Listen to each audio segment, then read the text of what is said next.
Good afternoon everyone, welcome to another Year 5-6 assembly. I hope you all had a lovely half term. It's been so nice to see lots of you back around school again over the past week.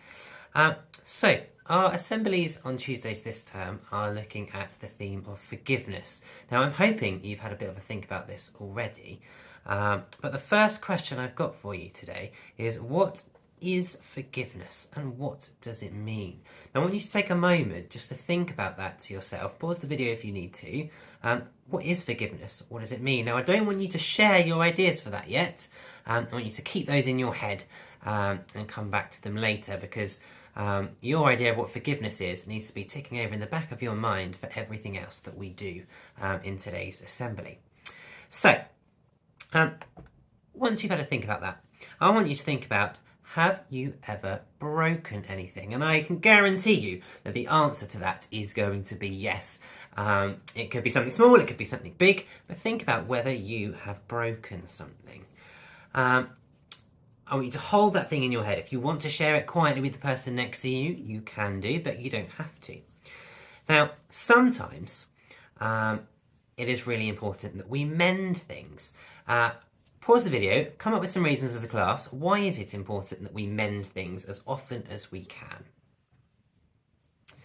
Okay, I'm sure that you've come up with some suggestions like we need to save our environment, we need to look after our planet, and if we constantly throw things away every time they break a little bit, then our planet's going to slowly fill up with rubbish and it won't be fun for anyone.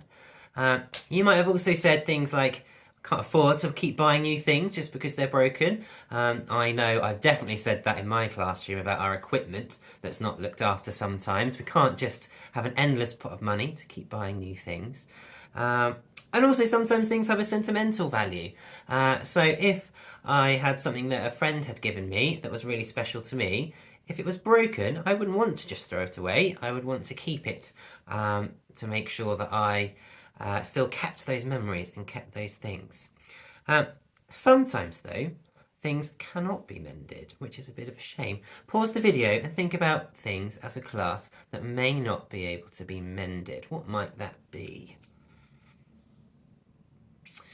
Okay, now I'm going to leave you in a moment to have a look through the next few slides of the PowerPoint together. There are a few images there of things that might need a little bit of repairing, and I want you to have a pause at each photo and think, how would you repair those things? We've got some socks that have got a bit of a hole in. We've got a book that hasn't been looked after very much. We've got a mug that might have possibly fallen out of a cupboard or something. Punctured bike tyre, and then some people there arguing with each other. So have a little look through each of those things and think about what you could do to repair them. Now, I'm hoping you said things pretty quickly, like you could fix the socks with a needle and thread, or in my case, I would ask my dad to come over and sew them up for me, because he's definitely better at that sort of thing than I am. You might fix the book with sellotape. You might fix the mug with super glue. You might fix the bike tyre with a puncture kit, or maybe you'd have to replace the tyre, but hopefully you try fixing the puncture first of all. And then you've got the friends there that are having a little argument. Now, sadly, a broken friendship can't be mended with a plaster or some super glue or a needle and thread. So what is it that you can do to make sure a friendship can be mended? Pause the video, have a little moment to think about that and discuss that together. If you had a friendship that was perhaps not going very well, how could you make sure that that was fixed? Now there's been a big hint with the theme of the assembly, so you might want to think back to that as well. Okay, I'm sure you came up with lots of good ideas, and it's time for a quick activity. Hopefully in front of you, you have got a scrap piece of paper. If you haven't, get one now. Now, this is a little bit of a time for some reflection to yourself whilst you're doing this. And I want you to take your piece of paper and I want you to fold it.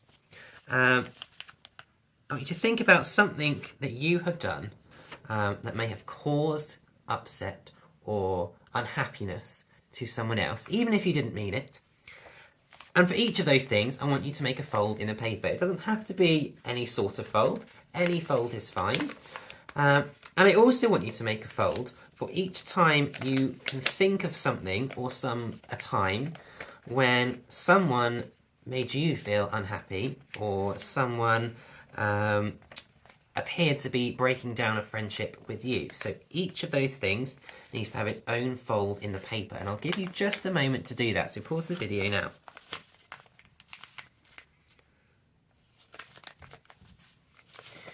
Now, I'm hoping, in an ideal world, that some of you are sitting there with paper that hasn't been folded at all. That would be amazing.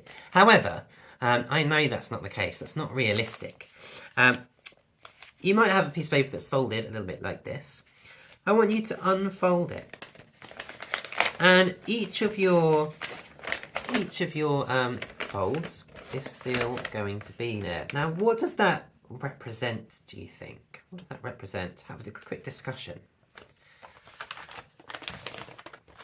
Now, this kind of links well to the end of my assembly, skipping forward a little bit. But I'm thinking you might have said that unfolding is a bit like an apology. You're apologising to a friend if you've done something.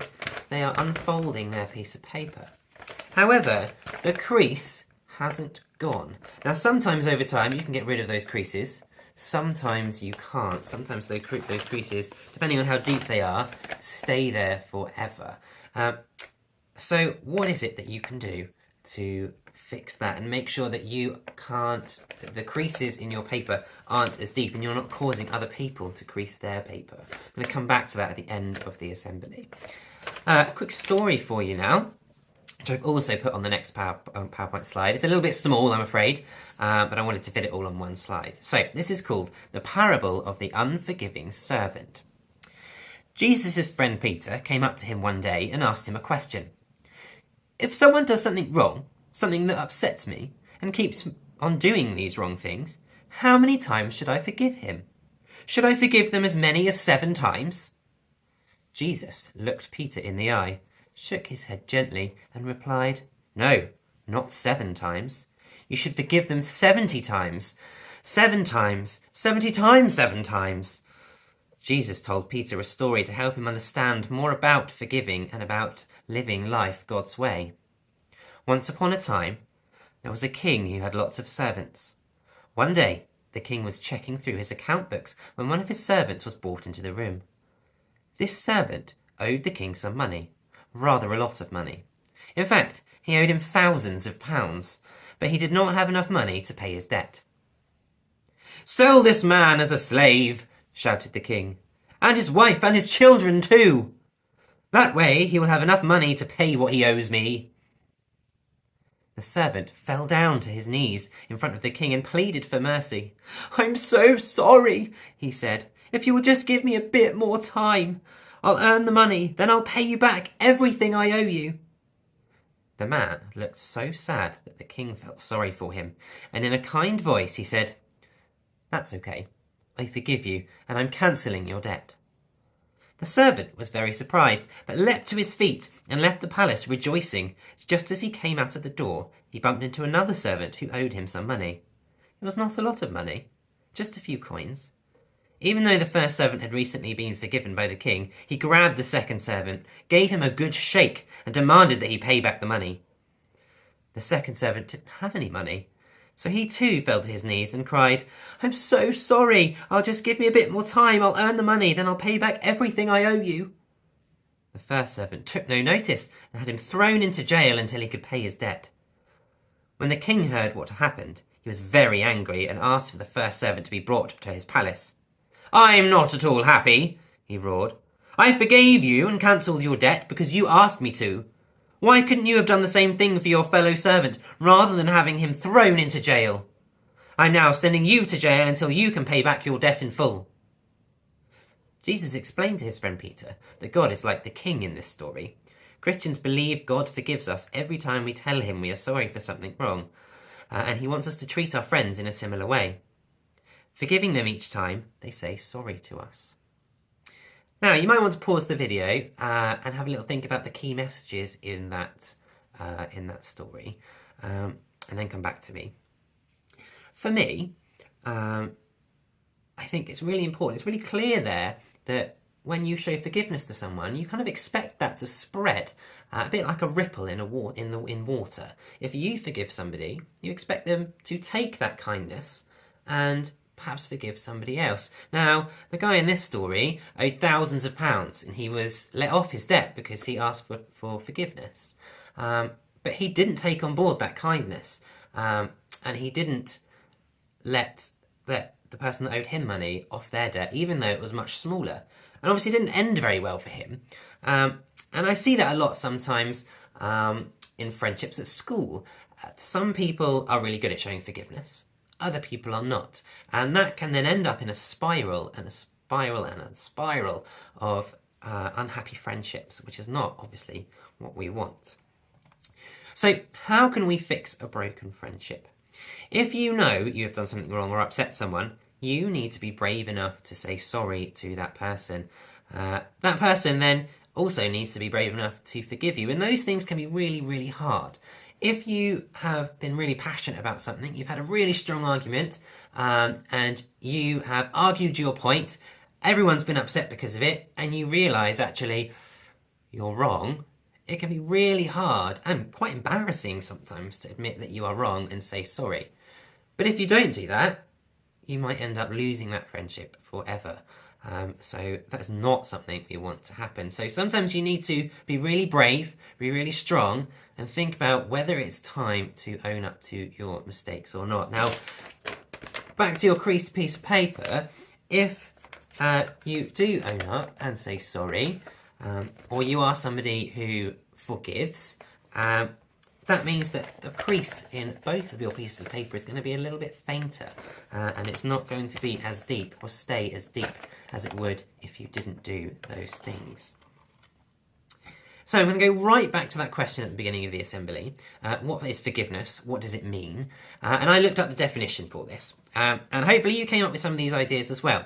But it says, a conscious, deliberate decision to release feelings of resentment or vengeance toward a person or group, regardless of whether they actually deserve your forgiveness. Now that's an important point as well. Sometimes you may not think someone deserves to be forgiven, but actually you may need to value the friendship more than you value your sense of being right or your sense of not wanting to forgive them.